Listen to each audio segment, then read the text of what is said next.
ಮದ್ದಿನ ಸಂಘದಲ್ಲಿದ್ದೇನೆ. ಅದರ ಸಂಸ್ಥೆ CODP ನಂತೂರು.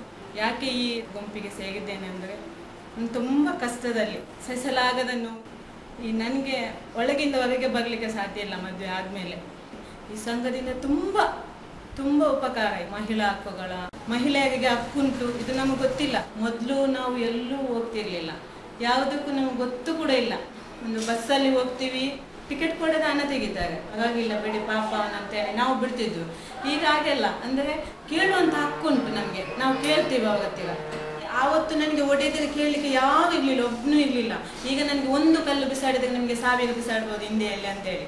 ಅಷ್ಟು ಮಹಿಳಾ ಸಂಘದಲ್ಲಿ ಉಳಿತಾಳೆ ಅಂತೇಳಿ ಅವ್ರಿಗೆ ಗೊತ್ತುಂಟು. ಎಲ್ಲಿಯಾದರೂ ಮಹಿಳೆಯರಿಗೆ ದೌರ್ಜನ್ಯ ಆದರೆ ಮಹಿಳೆಯರು ಬಂದು ನಮ್ಮಲ್ಲಿ ಹೇಳ್ತಾರೆ, ಕೌನ್ಸಿಲಿಂಗಿಗೆ ಕೊಂಡೋಗಿ ಇದನ್ನು ಬಗೆಹರಿಸ್ತೀವಿ. ಒಂದು 2-3 ಕೇಸ್ ನಾನು ಕೊಂಡೋಗಿದ್ದೇನೆ. ಅದರಲ್ಲಿ ಸರಿಯಾಗಿದೆ, ಗಂಡ ಹೆಂಡತಿ ಸರಿಯಾಗಿ ಒಳ್ಳೆಯ ರೀತಿಯಲ್ಲಿದ್ದಾರೆ. ಈಗ ನನಗೆ ಇನ್ನೊಬ್ಬರಿಗೆ ಇಂಥ ಹಿಂಸೆ ಎಲ್ಲ ಸಿಗುವಾಗ, ಹಿಂಸೆಯನ್ನು ಕೊಡುವಾಗ ನನಗೆ ಅದು ಸಹಿಸಲಿಕ್ಕೇನೆ ಆಗೋದಿಲ್ಲ, ಸಿಟ್ಟು ಬರ್ತದೆ. ನಾನು ಕೇಳ್ತೀನಿ, ಆಗಲೇ ಕೇಳ್ತೀನಿ, ಯಾಕೆ ಹೀಗೆ ಮಾಡಿದ್ದ ಅಂತೇಳಿ. ನನಗೆ ಕೇಳ್ತಾರೆ, ನೀನು ಯಾಕೆ ಕೇಳಲಿಕ್ಕೆ ಅಂತೇಳಿ. ನಾನು ಕೇಳಲಿಕ್ಕೆ, ನಾನು ಮಹಿಳಾ ಸಂಘದ ಒಬ್ಳು, ನಾನು ಕೂಡ ಒಬ್ಳು ಮಹಿಳೆ, ನಾನು ಮಹಿಳಾ ಸಂಘದ ಒಬ್ಳು ಸದಸ್ಯೆ, ನಾನು ಕೇಳ್ತೀನಿ ಅಂತ ಹೇಳ್ತೀನಿ.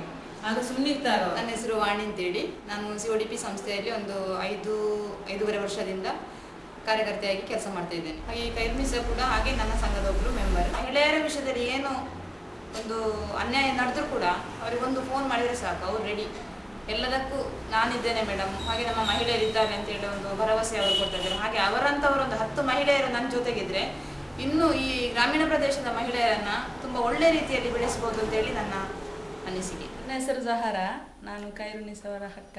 ಮದುವೆಯಾಗಿ ಸ್ವಲ್ಪ ಸಮಯ ಒಳ್ಳೆದರಲ್ಲಿದ್ದರು, ಮತ್ತೆ ಅವರಿಗೆ ಕಷ್ಟವೇ ಕಷ್ಟ.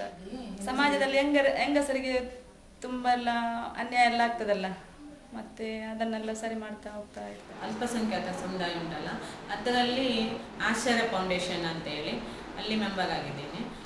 30 ವರ್ಷಕ್ಕಿಂತ ಮೇಲಿನ ಹುಡುಗಿಯರನ್ನು ನಾವು ಫೀಲ್ಡ್ ಮಾಡಿ ಗಂಡು ಹುಡುಕೋದಿಲ್ಲ, ಅವರೇ ಗಂಡು ಹುಡುಕಬೇಕು. ನಮ್ಮ ಇದರಲ್ಲಿ ಸಂಸ್ಥೆಯಲ್ಲಿ ನಾವು ಮದುವೆ ಮಾಡಿಸ್ತೇವೆ. ಮತ್ತು ನನಗೆ ಆಶ್ಚರ್ಯ ಫೌಂಡೇಶನ್ ಅದರಲ್ಲಿ ನಾನು ಸೋಷಿಯಲ್ ವರ್ಕರ್ ಅಂತೇಳಿ ನಮಗೆ ಒಂದು 14 ಹೆಂಗಸರಿಗೆ ಅಲ್ಲಿ ಸನ್ಮಾನ ಮಾಡಿದ್ದೇವೆ.